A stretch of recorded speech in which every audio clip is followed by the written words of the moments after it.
नमस्कार, मैं डॉक्टर विकास पाटिल, सैरी टाकळी, तालुका शिरोळ, जिला कोल्हापुर, महाराष्ट्र से हूँ। मैं 7 साल से समर सोशल फाउंडेशन, ये कोल्हापुर की एनजीओ है, इस साथ से जुड़ा हुआ हूँ। और इस संस्था के साथ जो वे अलग अलग अभियान है, वो नशा मुक्त भारत अभियान, मधुमेह मुक्त भारत अभियान और अलग अलग जो अभियान है उसमें मैं काम कर रहा हूँ।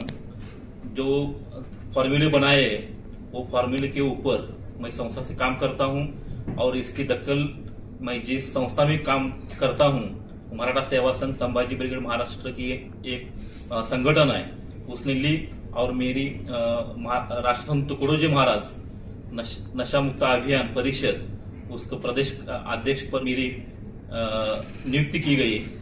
मैं समर सोशल फाउंडेशन में काम करके मेरे को 24 स्टेट लेवल के अवार्ड्स मिले हैं और मैं और मेरी पूरी फैमिली, मेरी बीवी और मेरा बच्चा, ये भी इसमें काम करता है।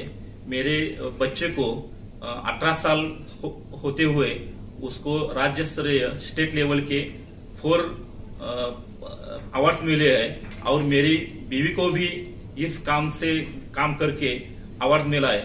इस तरह मैं और मेरी पूरी फैमिली अभियान से जुड़े हुए। मैं हर महीना 1 से 1.5 लाख तक इनकम लेता हूं और मैं कमा सकता हूं, आप भी कमा सकते हैं। ये वीडियो आपके पास जिन्होंने भेजा है उनको कांटेक्ट करें और इस अभियान से जुड़िए। धन्यवाद।